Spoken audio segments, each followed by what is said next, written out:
So, physical borders are historically pretty simple to understand, Yeah. right? You see a physical threat, you deploy the military to a specific line on a map, and, well, a general can just point to it and say, there it is. Right. It's very tangible. Exactly. But when you step into the world of digital sovereignty, that map becomes completely useless. We are looking at a defensive landscape that is invisible, it's borderless, and it is everywhere all at once. And right now, in June 2026, Mexico is staring down this exact problem. Oh, absolutely. Yeah, and they're doing it while co-hosting the biggest sporting event on Earth, the FIFA World Cup. Which is, I mean, it's the ultimate digital stress test for any nation. It really is. Yeah. The World Cup is putting this massive target on Mexico's back for global cyber criminals, and this is happening right at the exact moment the country is trying to rewrite its own national security playbook, like from the ground up. Yeah, the timing is incredible. It's wild. And that is our mission today. We are unpacking a huge stack of threat intelligence reports and policy documents for you, all regarding Mexico's newly announced 2025 to 2030 National Cybersecurity Plan. There's a lot to get through. There is. We want to understand how a country rebuilds its digital defenses while literally under active siege. And of course, before we jump in, we have to thank the sponsors who make this level of research possible for you. Huge thanks to them. Yeah, shout out to www.compliancehub.wiki, www.breached.company, and www.myprivacy.blog. So to understand this massive defense strategy, where do we even begin? Well, you really have to look at the immediate pressures forcing their hand right now. So let's look at that stress test you mentioned. We've got World Cup matches happening in Mexico City, Guadalajara, Monterrey. I mean, these are massive, dense urban centers. Highly populated, yeah. Right. And the intelligence reports highlight how this event is placing just extreme strain on their infrastructure. We're talking about ticketing platforms, hospitality networks, transit systems like that, the VAVA network down there. Yeah, the local municipal government databases, too. Because, these systems are inherently interconnected now. How so? Well, think about it. When a tourist buys a digital ticket, and then they tap a mobile pass on a transit turnstile, and then check into a hotel Wi-Fi network. Leaving a trail. Exactly. They are creating this massive overlapping surface area for threat actors. Attackers are basically looking for either massive societal disruption or, more likely, major financial gain. It's essentially like, it's like trying to rip out all the wiring in your house to install a brand new complex security system, but you choose to do it while simultaneously throwing the biggest, rowdiest block party of the decade. That is a great way to put it. With millions of strangers just walking through your front door. Yeah, it's a chaotic environment, perfectly suited for exploitation. But what the intelligence makes clear is that the World Cup really just brings heightened international scrutiny. Right, it's a spotlight. Exactly. The baseline day-to-day threat landscape in Mexico is already incredibly intense. It is heavily dominated by financial motives. Okay, so who is driving that baseline threat? Ransomware is absolutely number one. Mexico actually has the second most victims of ransomware in all of Latin America. Wait, really? Second most? Yeah, sitting right behind Brazil. We are seeing major syndicates heavily targeting the government, manufacturing, and food and beverage sectors. Groups like Lockbit, well, at least before Operation Kronos happened, along with very active groups like Kulin and CL0P. Hold on, we should probably define Operation Kronos for a second, because that was a massive shift in the cybersecurity space recently. Oh, it was a total watershed moment. Uh-huh. Operation Kronos was this highly coordinated international law enforcement task force. They essentially hacked the hackers. Which is amazing. Right. Law enforcement actually infiltrated Lockbit's infrastructure. They seized their servers, took their decryption keys, and just completely disrupted their ability to extort victims. But I'm guessing that didn't just solve the problem. Unfortunately, no. The reality of cybercrime is that nature abhors a vacuum. Even with Lockbit severely hobbled, other groups, they immediately stepped up to fill the void in Mexico. Wow. And why are they targeting manufacturing and government agencies so aggressively? Like, why those specific sectors? It really comes down to legacy systems and leverage. Legacy systems meaning old tech. Yeah, exactly. Those sectors often run on much older software that just hasn't been updated to patch known vulnerabilities. And furthermore, if you look at a government tax agency or a massive logistics firm, they hold a high concentration of sensitive, personally identifiable information. The stakes are higher. Way higher. If a ransomware ransomware group locks down a hospital's patient records or, say, a factory's supply chain software, the victims are under immense pressure to pay that ransom quickly. Just to avoid catastrophic real-world consequences. Exactly. But it's not just locking systems down and demanding a ransom. The reports we looked at detail a massive amount of direct, silent financial theft. Violent theft, so they don't even know they're being robbed. Right. Mexico is actually in the top 5 globally for victims of info stealers and stolen payment cards. Yeah, this is where specialized malware families like Asyncrat and Danabot Yep. come into play, right? Yes, exactly. So RAT stands for Remote Access Trojan. How does that actually function, once it gets inside someone's computer? Think of a RAT as a digital puppet string. Once the malware infects your machine, and this is usually because someone clicked a malicious email attachment or, visited a compromised website, it establishes a hidden backdoor connection. Back to the attacker. Right, back to the attacker's command server. The attacker can now literally view your screen. They can log every single keystroke you make, steal your saved browser passwords, and siphon off payment card data. And this is all just running in the background. Entirely in the background. You wouldn't notice a single glitch on your screen. That's terrifying. Actually, the technical mechanics of the Phoenix botnet operation, that really blew my mind when reviewing the intelligence for this deep dive. Oh, the Phoenix botnet is incredibly devious. It is, because it preys on human psychology, just as much as it preys on software vulnerabilities. It's a prime example of targeted social engineering. The operators actively impersonate official government portals. Right. Specifically, they clone the website for Mexico's Tax Administration Service, the SAT, and they deliberately launch these campaigns during tax season. Because during tax season, everyone is already stressed out of their minds. Yes. If you receive an email with official government logos saying, urgent tax discrepancy found, your adrenaline spikes. You are highly likely to just click the link without even verifying the URL. But precisely, they exploit that natural panic. And mechanically, they use a very sophisticated 2-tiered infrastructure to pull this off. How does the 2-tier thing work? So Tier 1 is the front line. It delivers the malicious software, and it hosts the fake login panels that look identical, pixel perfect, to the real SAT website. Right. When a victim types in their username and password, Tier 1 captures it. Then Tier 2 acts as a secure, heavily encrypted central server hidden much deeper in the internet. Okay, so it passes the data along. Yeah, Tier 1 automatically funnels all those harvested credentials and the payment data back to Tier 2 for collection. And once the attackers have, thousands of stolen credit cards sitting on that Tier 2 server, they don't just hold on to them, they monetize them. Oh, immediately. This is the dark underground economy at work. And I have to say, it is exactly why resources like www.breach.company are so crucial for understanding this threat landscape. Absolutely. If you look at the dark web forums, places like dark forums, which the intelligence specifically names as a massive hub for targeting Mexico, or breach forums too, these operate like bustling Amazon-style marketplaces. Yeah, it's been completely commercialized. Millions of stolen Mexican payment cards are auctioned off to the highest bidder every single day. The reports also highlight that the compromised data, like the actual communications of hundreds of journalists, are being sold on these exact same platforms. Yeah, it is a staggering volume of illicit commerce. But having established that baseline of financial cybercrime, the landscape actually shifts into something much more complex and localized. How so? Well, the digital threat in Mexico isn't just opportunistic hackers sitting in a basement in Eastern Europe. It is fundamentally intertwined with geopolitics and traditional physical crime. I have to pause you there because the idea of a drug cartel operating a cyber division sounds like the plot of a Hollywood thriller. I know, it really does. We traditionally think of cartels as a purely physical, boots-on-the-ground threat, right? Drugs, guns, territorial violence.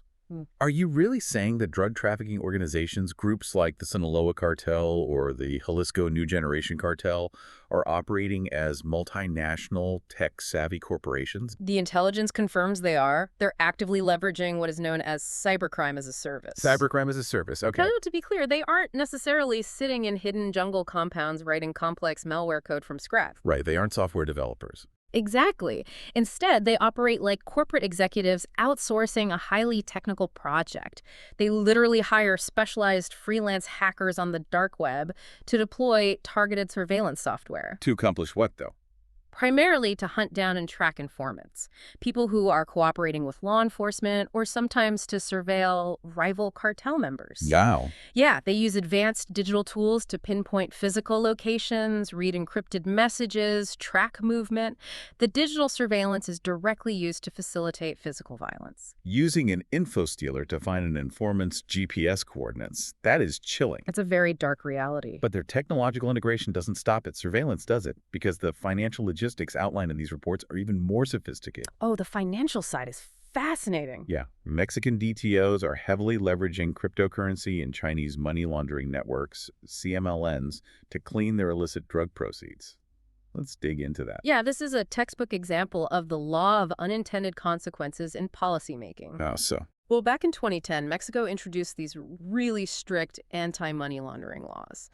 The goal was to cripple the cartels by placing hard legal limits on the amount of United States dollar cash deposits anyone could make into a Mexican bank. Okay, so if a cartel has, say, tens of millions of dollars in physical street cash sitting in Los Angeles, Right.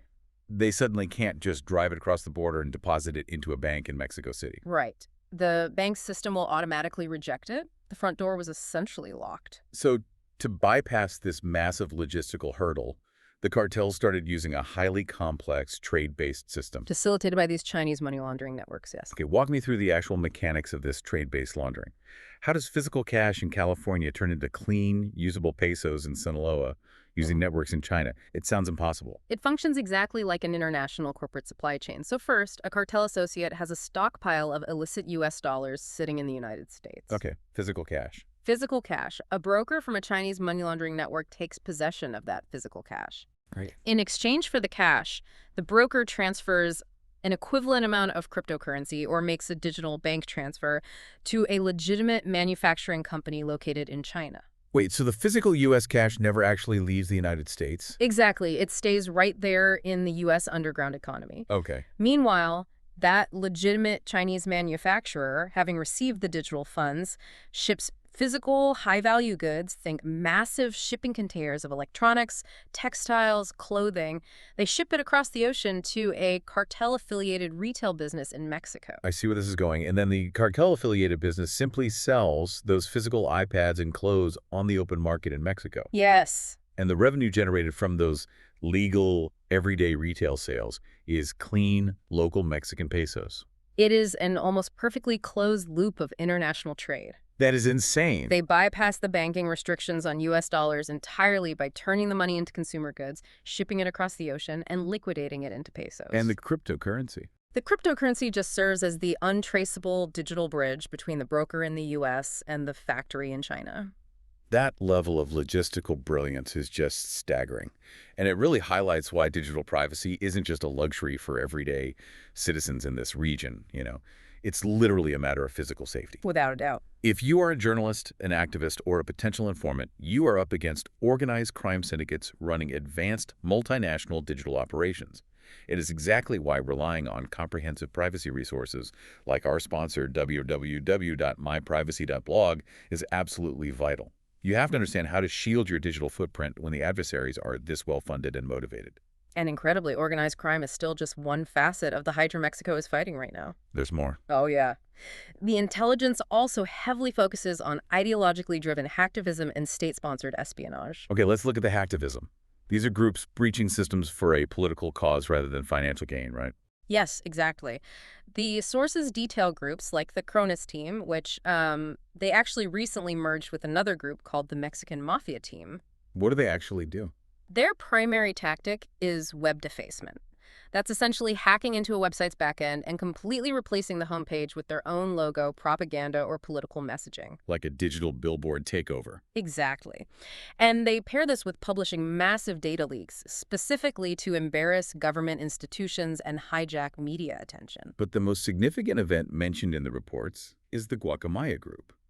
In 2022, they executed a massive hack against Sedena. Which is Mexico's Secretariat of National Defense, the military. Right. So how does a decentralized group of hacktivists actually breach a national military's secure servers? I mean, that sounds incredibly difficult. Well, while the technical autopsy of that specific breach is highly guarded, obviously the mechanism for these types of attacks usually involves exploiting unpatched vulnerabilities in email servers. Just normal email servers. Yeah, because a massive military organization has thousands of servers handling internal communications. If just one critical software update is missed on a single server, an attacker can use a known exploit to bypass authentication protocols entirely. Wow. And once they gain that initial foothold, they systematically download terabytes of emails over a period of months, usually without triggering internal alarms. And what was Guacamaya's motive for targeting the military? And I want to be clear for you listening, we are, of course, strictly and impartially reporting what is contained in the intelligence files here. We aren't endorsing any views, just explaining the source material. But why focus on defense institutions? According to the source documents, Guacamaya's stated motive for selecting targets is deeply tied to environmental and social issues. Go ahead. They target institutions they believe contribute to environmental decline or the repression of indigenous populations across Latin America. They view the military as an enforcer of those systemic issues, hence the targeted data dump. So we basically have digital attacks functioning as modern political protest. Pretty much. And then, layered on top of the ransomware syndicates, the cartel crypto laundering, and the hacktivists, you have foreign nation-states poking around in the network, too. Right. Geography and economics make Mexico an irresistible target for state-sponsored actors. I mean, Mexico is deeply integrated with U.S. supply chains. The nearshoring trend. Exactly. They have a massive nearshoring manufacturing base. Global companies are increasingly moving their factories to Mexico to shorten their supply lines to the United States. Which means the valuable intellectual property of those global companies is now sitting on Mexican servers. Yes.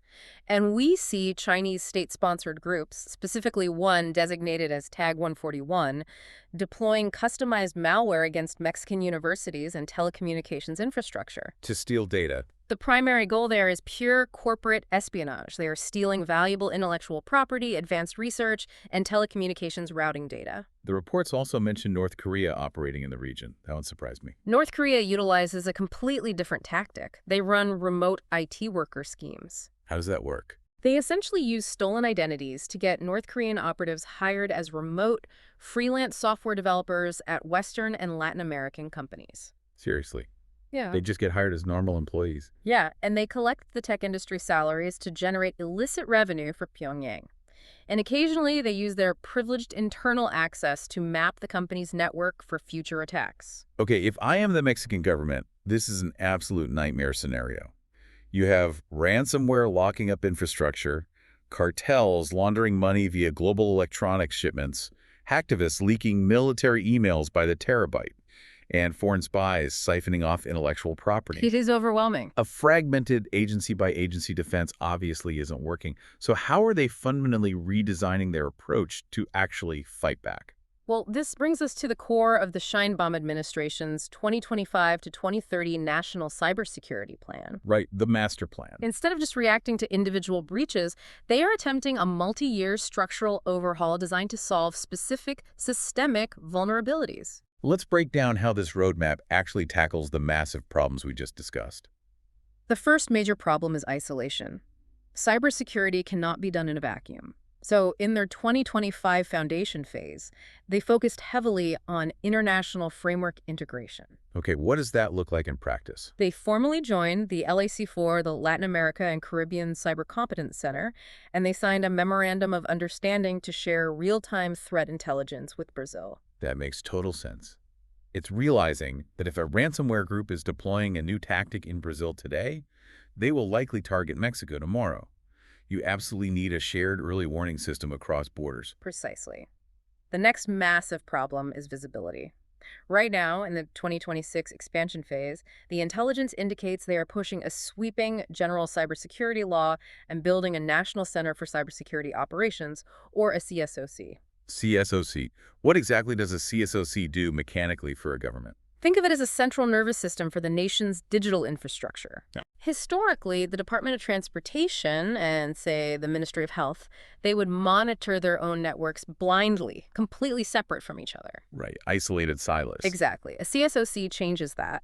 All the network traffic data from across federal institutions flows into one massive central hub. And someone's watching all of it. Security analysts at the CSOC monitor that traffic 204/7, and they use automated AI tools to spot anomalies. Like if there's an unexpected massive data transfer leaving a server at 3 a.m., which could indicate a ransomware exfiltration. They can see it immediately. Yes. The CSOC can detect and neutralize the threat before it spreads laterally across the government. That is a massive operational upgrade. Yeah. But having a central nervous system requires having highly trained people who actually know what they're looking at on the monitors, Very true. which leads to the 2027 consolidation phase. The intelligence states they want to create a national cyber range. Yes, this directly addresses the problem of untrained personnel. A cyber range is a hyper-realistic digital simulation environment. Like a flight simulator for hackers. Basically, yeah. The government plans to run continuous red team versus blue team exercises. And for anyone unfamiliar with the terminology, the red team acts as the ethical hackers actively simulating the attack, and the blue team are the internal security staff trying to defend the network in real time. Exactly. They will simulate advanced persistent threats, ransomware lockdowns, massive DDoS attacks. DDoS being a distributed denial of service attack, essentially using a botnet to overwhelm a target website with so much fake traffic that the servers crash and legitimate users just can't access it. Spot on. They want to train public officials and critical infrastructure operators on how to handle these crises in a safe, simulated environment, before a real attack hits a municipal power grid or a hospital's dispatch system. Okay, so establishing early warning systems, building a central nervous system, and training the staff. This all seems incredibly logical. It's a solid foundation. But then we hit the 2029 phase of the plan. And this is where I really have to push back, because the intelligence says their ultimate goal is the leadership phase. By 2029, Mexico wants to transition from defending itself to becoming the regional cybersecurity provider for all of Latin America. That is the stated goal, yes. They want to export their services via the General Directorate of Cybersecurity, offering consulting, technology transfers, large-scale incident response to all their neighbors. Wait. How is a country that is currently struggling to contain massive cartel tech operations and baseline ransomware attacks supposed to turn around in just 3 years and sell security blueprints to everyone else? I mean, that sounds almost impossible. It is an incredibly steep mountain to climb, and honestly, the intelligence analysts clearly share your skepticism. It's time for a reality check. Mexico has actually tried to launch a national cybersecurity strategy before, back in 2017. And what happened? It failed entirely. Why did it fail? Political turnover. A new administration came into power, they deprioritized digital defense, and the funding simply dried up. Cybersecurity requires sustained, multi-year commitment, which is notoriously difficult in democratic cycles. So why do analysts think this 2025 to 2030 plan has a chance? Well, the political mechanics are very different this time. The current Sheinbaum administration holds a supermajority in Congress. Ah, so they have the votes. They have the actual legislative power to force the general cybersecurity law through without getting bogged down in partisan gridlock. However, the intelligence clearly notes that public verification of the current 2026 expansion steps is very murky. Meaning we don't know if they're actually doing it. Right. We can't see exactly how much of the proposed CSOC or the virtual training academies have actually been built yet. Which leads to the most critical, actionable advice in the threat reports. If you are a private business or an organization operating in Mexico right now, watching this massive government plan slowly turn its gears, what do? I mean, you can't just wait for the government to save you. You absolutely cannot wait. The threats are moving exponentially faster than the legislation. Organizations need to adopt international standards immediately. The reports specifically recommend frameworks like NIST, the National Institute of Standards and Technology, or ISO/IS 2701. Let's define those quickly, because these aren't just software programs you buy off the shelf. No, not at all. They're essentially highly detailed, globally recognized instruction manuals for how a company should manage its data, limit employee network access, encrypt communications, and audit its own security posture. Correct. They are comprehensive blueprints for risk management. If a company strictly implements the controls required by NIST, they drastically reduce. And if you are an organization trying to figure out how to implement those dense NIST standards, or how to ensure you are compliant with whatever new 2026 regulatory laws Mexico actually passes, you need to visit www.compliancehub.wiki. It's an essential tool. They are a phenomenal resource for breaking down exactly what these massive regulatory shifts and framework requirements mean for private sector businesses. Because the reality is, compliance isn't just a legal suggestion anymore, it's operational survival. It is going to require a massive shift in organizational culture, both in the public sector and the private sector, to weather this storm. We have covered a massive amount of ground today. To synthesize what we've learned, Mexico is standing at a deeply complex historic crossroads. They are facing a really unique, multi-layered threat landscape. Yeah, from all sides. You have everyday ransomware syndicates exploiting legacy systems. You have cartels using Chinese trade networks and cryptocurrency to launder money while buying cybercrime as a service to hunt informants. You have hacktivists breaching the military and nation-states siphoning off intellectual property. It's a perfect storm. And they are using the extreme immediate pressure of hosting the 2026 World Cup as the catalyst to finally force a structural overhaul. They are trying to build an entirely new fortress while under active siege. And their ultimate goal to become Latin America's primary cyber leader by 2029 is a massive, high-stakes gamble. The whole world, and especially the threat actors, are watching the execution of this master plan very closely. Before we sign off, we owe a massive thank you to the sponsors who make these deep dives possible: www.compliancehub.wiki, www.breached.company, and www.myprivacy.blog. Their continued support keeps you informed on the realities of this rapidly shifting digital landscape. Thank you to them, and thank you for joining us on this analysis. We started today talking about how the defensive map has fundamentally changed, how borders are no longer physical lines in the sand, but invisible networks everywhere at once. So I want to leave you with a final thought to mull over as you go about your day. Okay, let's hear it. Let's say Mexico actually pulls off this incredibly ambitious plan. If they successfully transition from a nation under siege to the primary cyber shield for Latin America by 2029, well, how will traditional geopolitical alliances shift when a nation's most valuable export is no longer physical goods like oil or manufacturing, but digital sovereignty and security itself? Now that is a fascinating question for a borderless world. Keep questioning, keep exploring, and we will catch you on the next deep dive.